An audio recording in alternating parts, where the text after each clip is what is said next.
President and Mrs. Garasi,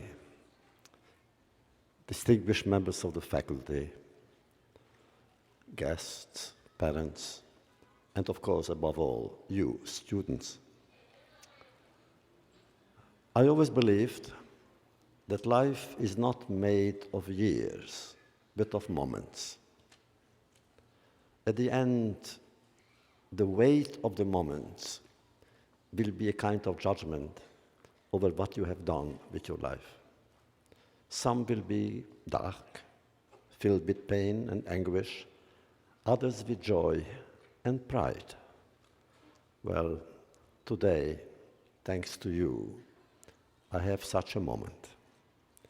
And this moment, believe me, will remain with me, which means I will not forget it. Oh, when I came, some of you stopped me and said, I read your book in singular.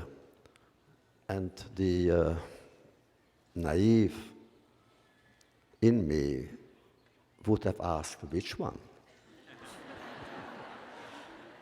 But I am generous. And I didn't. Oh, I know what, of course, those of you who asked me, who said that, I knew what you meant, night. I even heard it in the Laudatio. In truth, this is one book which is special, of course, in my life. If I had not written Night, I wouldn't have written any of the other. And if asked, let's say, in heaven, before, what book would you like to have written? If it's only one, surely I would have said Night. And yet, often I have questions about that book. In 1945, I belonged to a generation that was, strangely enough, very optimistic. We were convinced that now, since it happened, it will not happen again. Many, many, many years later, I was invited to address the General Assembly of the United Nations. And I entitled my address, Will the World Ever Learn?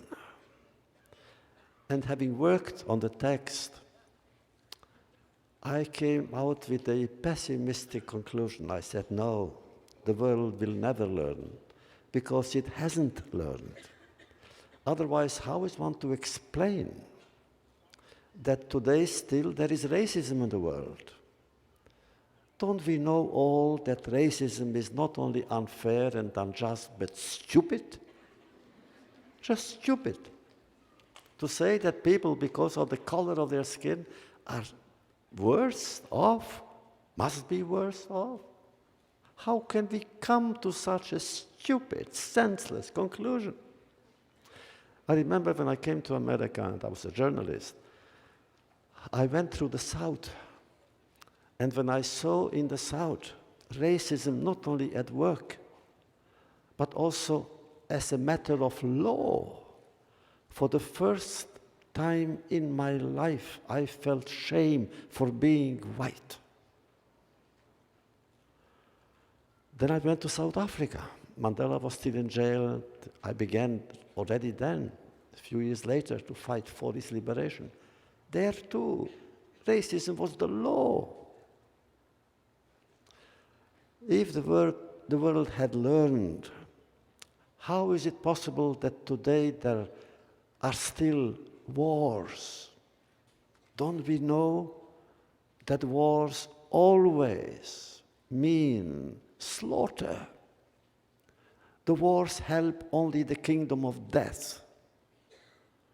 Always.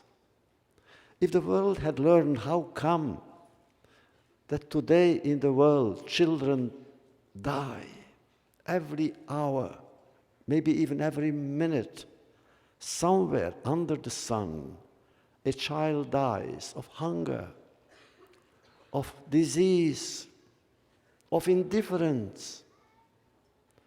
Can't we stop that? It's so easy. We are spending 2 hours together. 120 children will have died at the end of this solemn and beautiful ceremony. If the world had learned, how is one to explain that there is still, as a Jew I speak, anti-Semitism in the world?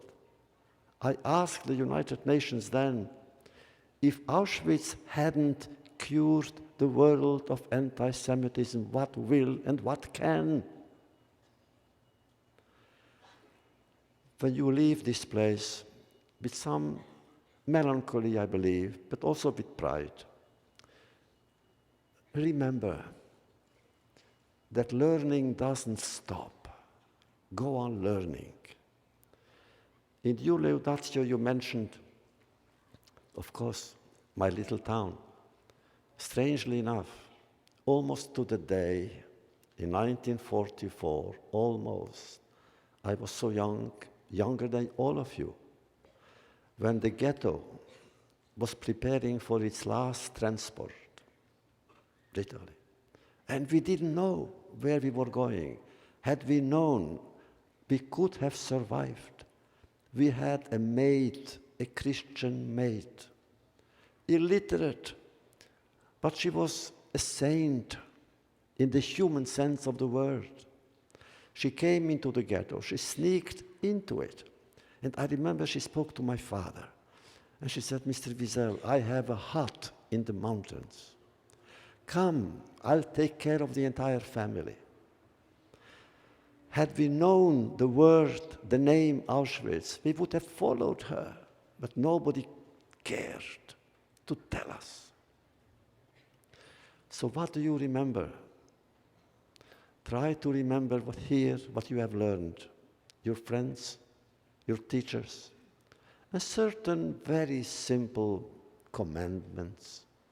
Number one, remember that despair is never a solution. Remember that hatred is never an option. But above all, remember that it's all in your hands, always in your hands. The dignity, the role of memory should never separate people. If you read my story, I hope it will bring you closer together and not set you apart. Remember that ultimately, it is always up to us to define our humanity. My humanity is not defined by myself, to myself. It is by myself to someone else, to you. If I am human in my relations, if I say that neither God nor I are strangers in creation, then I cannot go wrong, nor can you. I spoke earlier, of course, one more thing I forgot. As things not to forget is hope. Remember that hope is not a gift given to God, to us.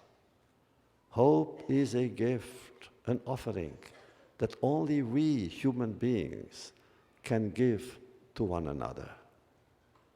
So, with profound gratitude and hope for you, I say, good luck.